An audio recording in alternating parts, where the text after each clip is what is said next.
In the oppressive afternoon heat of a distant desert planet, a small child sits in the hard packed dust, engaging in the traditional pastime of a certain sort of child, pulling the legs off of the local wildlife. But this particular creature is no spider or fly, it's a poisonous desert scorpion. This pastime has landed the child in trouble before, laid up in the sickbed with a fever, even potentially close to death. But he keeps doing it anyway, thrilled by the feeling of being close to danger and the intoxicating power he holds over the creature if he succeeds. It's a feeling he would continue to chase his whole life, with creatures way more powerful than a mere scorpion. Today, we're going to talk about the horriblest heretic of them all, the unequivocal biggest bastard in 40k, Erebus.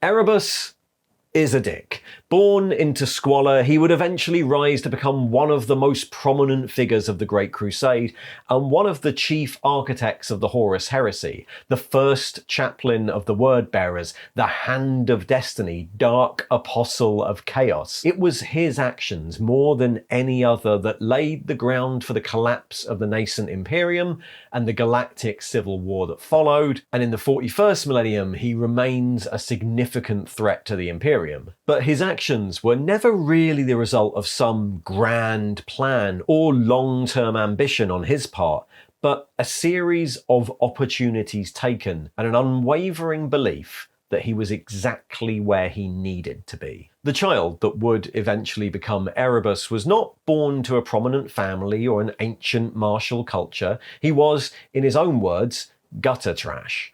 Born into a poor settlement on the desert planet of Colchis, he had little regard for, well, anything really. He hated the heat and the poverty and the dust, and probably sand too. I don't like sand. It's coarse and rough and irritating. He hated his parents and resisted all their attempts to encourage him to learn a trade or take education. He existed in a world of casual violence and scorpion torture, a delinquent, until eventually he saw a way out. One of the many things he had little regard for was faith. The culture of Colchis was intensely religious, ruled over by a church known as the Covenant, who worshipped the Old Faith, a pantheon of 4 great powers. While it might have been that the Covenant were a pious and worthy organisation in the big cities, out in the poor settlements, most of the preachers and priests were corrupt, easily swayed by drink, fed by the populace and spending the alms they collected on their own appetites. And despite not really caring for religion itself, our subject thought a life of petty power over the ignorant faithful sounded pretty good. And so one night he took his chance. He crept up on the settlement's star pupil, a boy he'd always been unfavourably compared to, and strangled him to death, stealing his identity. He shaved his head like the boy, adopted the pious child's practice of inking holy text on his skin, dressed himself in the dead boy's clothes, and even stole his name, Erebus, vanishing off into the desert. Soon he was a novice in the capital city of Varadesh, sweeping the floors while learning by rote the words and sayings, walking the walk of the corrupt priests, when something unexpected happened. In the mirrors of an altar, he caught his first glimpse of what truly lie beyond, the basis for the old faith, a vision of the chaos powers. I felt a shiver run through me, despite the ever-present heat. I was a petty thief, a minor speck within the iris of eternity, but I knew I could do things for these presences I felt that had always been there, lingering over my minor cruelties. The Covenant was their plaything. Perhaps other institutions could be used in a similar way. Faith is an interesting word for what Erebus had gained. He certainly believed that the chaos powers were real and powerful, and he should serve them, but how much of it was his desire to be close to the centre of that power, to be on the edge of something dangerous, is uncertain. Either way, from this point on, he dedicated himself to their service, trusting that their plans would always make sure he was in the right place, at the center. And soon, the Covenant itself underwent huge changes. The Primarch Lorgar appeared from the desert alongside his foster father, the ancient preacher Cor Phaeron, leading a crusading army and converting the Covenant to a new faith. Lorgar was the prophet of the one true God, the master of mankind, who arrived soon after, and he converted them once again, this time to the light of reason and science, the imperial truth. The youth of Colchis was swept up in the recruitment campaigns of the 17th Legion, the Imperial Heralds, who were soon to be renamed by their newly found Primarch, dubbed the Bearers of the Word, and despite this new era of reason, it was clear what the Word was, that the Emperor was a god and Lorgar his servant, a belief encouraged within the new Word-Bearers Legion, even if it was at odds with the Imperium at large. But through all this change and turmoil, Erebus stayed true, confident that his Chaos Gods had a plan. He made sure he was at the centre of this new power. When Lorgar appeared, he outwardly became one of the faithful, professing his devotion to the new creed in the sure knowledge that the Emperor was in truth his enemy. When the Legion arrived, he underwent the trials and surgeries required willingly, despite thinking them monstrous. Within the Legion, he distinguished himself not as a commander or a strategist, but as a preacher, an advisor, and became one of the Word-Bearers' chaplains, preaching the good news of the God Emperor to the populations the Legion subjugated, and biding his time until an opportunity arose. And that time, after decades of warfare in the name of his enemy, was to come after the censuring of the 17th Legion at the hands of the Emperor and of the Ultramarines. 36 years before the ascension of Horus to Warmaster, the Emperor summoned the entire Word-Bearers Legion to the planet of Kur, a planet originally brought into compliance by the Word-Bearers and now fanatically religious. The capital city, Monarchia, was known by them as the Perfect City, a city of great cathedrals and monuments to the God Emperor. It was in ruins. After years of troubling reports, the Emperor had decided to act. Constant slow progress by the Legion as they took the time to indoctrinate their conquests, and the evidence that they had continued to worship the Emperor as a god, went directly against the tenets of the imperial truth, and as the Great Crusade was coming to an end, enough was enough. The Emperor had descended to Kur alongside the Ultramarines Legion, who had emptied the Perfect City and then annihilated it from orbit. When the Word-Bearers arrived, they were forced to kneel in the dust of Monarchia and were rebuked by the Emperor. He was not a god, and their worship must stop. The intention here was to serve a warning and teach a lesson. The Emperor thought that the Word-Bearers were still redeemable, that Lorgar could still be brought round, and the choice of the Ultramarines was a deliberate one. The Ultramarines were also empire builders and governors, leaders who aimed for a future of unity, and their secular empire of Ultramar was both forward-thinking and fast-growing. But Lorgar didn't take this as a warning. He felt humiliated and his faith was shattered. Without direction, he went into seclusion, and in this moment of weakness, Erebus made his move. By this point, Erebus had risen high in the Legion. He was first chaplain, a confidant to the Primarch, and the inked lettering had long been replaced with tattooed scripture from the Book of Lorgar across his scalp. It was Erebus, alongside Cor Phaeron, who reminded Lorgar of the old faith of Colchis. Erebus and Cor Phaeron, the Primarch's adopted father and now first captain of the Legion, never really got on, too often rivals for the Primarch's attention, but they both knew of the old faith, and they both witnessed evidence of its variants as they'd fought the Great Crusade. Versions of the old faith, or things similar to it, being found on a multitude of worlds in their path. If the Emperor truly was no god, maybe Lorgar would be interested in some real eldritch powers. It was Erebus and Corpheron who organised the Pilgrimage, Lorgar's quest into the Eye of Terror for proof of the Chaos powers, and when he had that proof, it was Erebus and Corpheron who slowly corrupted the entire Legion to the worship of Chaos over the next few decades. Now able to act somewhat openly, the word bearers were on paper still loyal, but the galaxy's a big place, Erebus was able to put more plans into action. He journeyed to the recently conquered world of Davin, and finding the ruins of an ancient chaos-worshipping society there, ordered the locals to start rebuilding their old temples, foreseeing that they might come in handy one day. Over the next few years, Lorgar would send out emissaries to many of the legions under the guise of spreading the role of chaplain, but also with instructions to create alternate power structures throughout them, the warrior lodges so common in the late Crusade.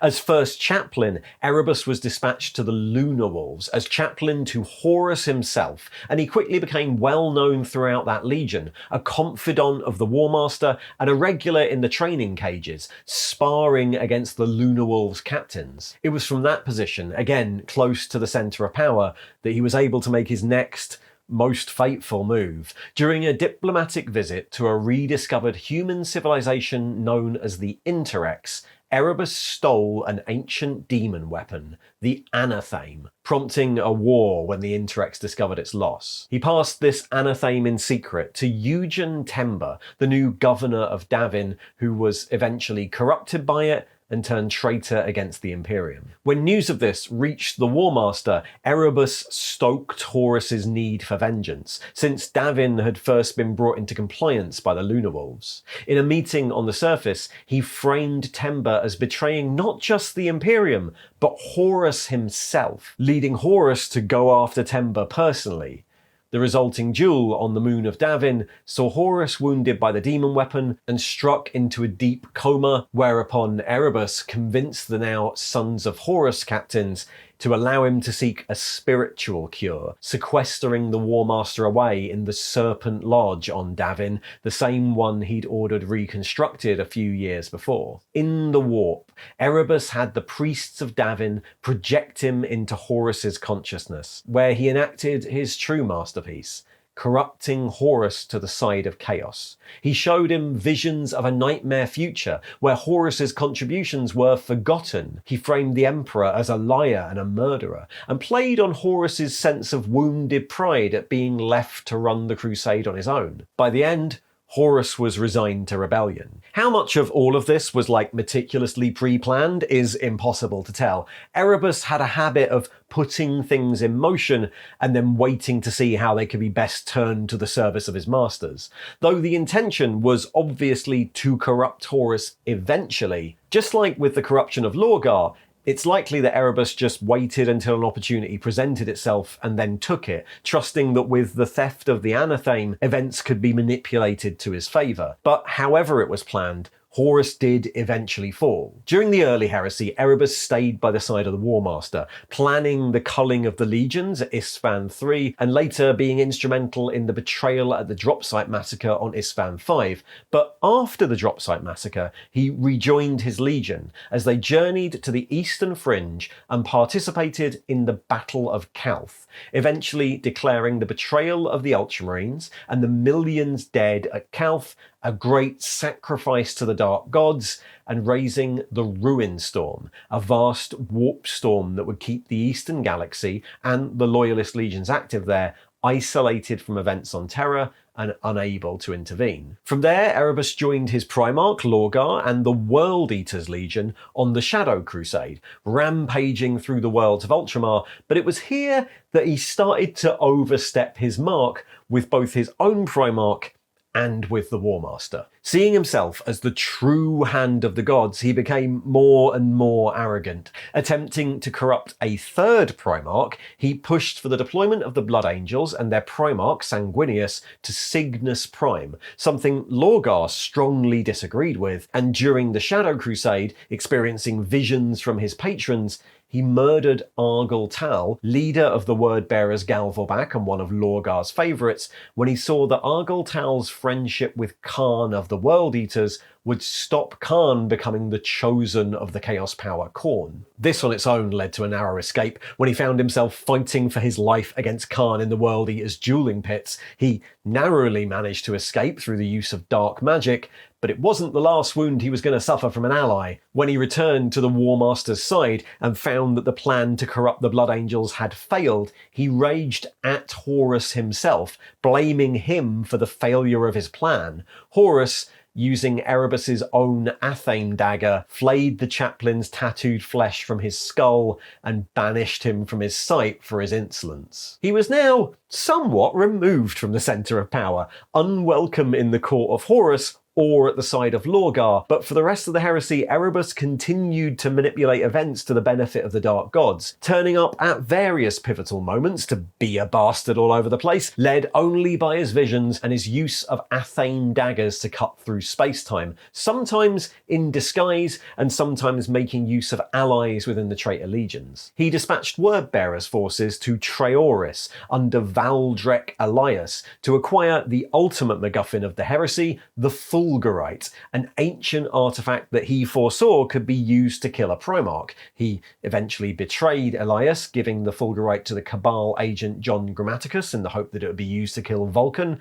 but for plot reasons that didn't work out. During the early Solar War, he appeared under the guise of a dark apostle known as the Unspeaking, which is different to the chapter of the Unspeaking, also in the Wordbearers, and worked with Ahriman of the Thousand Suns to create the warp rift that allowed the traitor forces to bypass the defences of the solar system and assault Terra directly. Once the siege of Terra was underway, he then sought out and killed Erda, the reclusive perpetual who helped the Emperor create the Primarchs in the first place, and then followed the trail of her thoughts to attack the companions of Ol Person on the walls of the Imperial Palace, trying to prevent them from reaching and helping the Emperor. He was stopped by Actai, formerly Cyrene Valantian of the Wordbearers, and buried under the rubble of the Imperial walls, but he popped up again to fight alongside Abaddon in the final hours, using his dark powers to prevent Constantin Valdor and his custodians from reaching Lupercal's court to aid the Emperor. And then, finally, after the defeat of Horus, as Abaddon and his company took possession of the vengeful spirit and attempted their escape, he killed Garviel Loken, the last loyal Lunar Wolf, creating a cycle of events in the warp that would lead to the creation of the demon Samus and the start of the heresy in the first place. And all because of, evil or something. Of course, after the heresy, the vengeful spirit, alongside the rest of the surviving traitors, was hounded back into the Eye of Terror. The Wordbearer's Legion took possession of the demon world of Sicarius, deep in the Eye of Terror, though Lorgar himself went into seclusion to meditate with the Chaos Powers. Erebus, as the leading Dark Apostle of the Legion, became a member of its ruling Dark Council, often locked in a permanent power struggle with the other members, such as Cor Phaeron, over the Legion's next actions as they continued the long war against the Imperium. For the following 10,000 years, at least, of real space-time, he was rarely seen, though the Wordbearers were a major force in the 13th Black Crusade, where Erebus led a vast fleet against Cadia itself. In the aftermath of the fall of Cadia and the spread of the Great Rift, the Wordbearers led fleets across the galaxy attempting to corrupt the Imperium to their old faith, though the exact location of Erebus is still a mystery. And this is the interesting thing about Erebus as a whole. He was always something of an opportunist. Throughout his long lifetime of self-serving betrayal, there were definitely plans, or plans within plans, designed to hasten the fall of the Emperor. A nudge here, a small corruption there that might be useful in the future.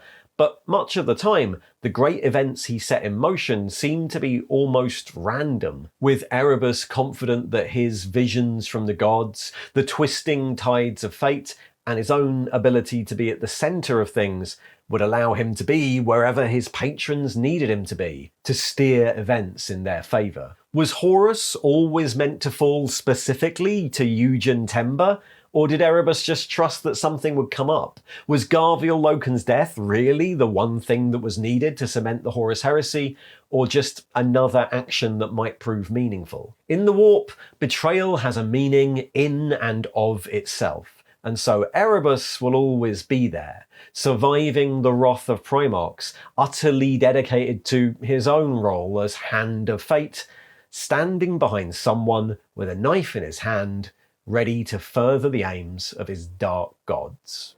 What a bastard. And if you'd like to hear more about the lore of 40k, there should be a video just popping up to the right. And if you'd like to support the channel, click all the usual buttons, or there's a link to Patreon in the thing below. If you join up, you can get early access to videos, participate in the Tale of Four Gamers, and occasionally vote on the next book for our book club. See ya!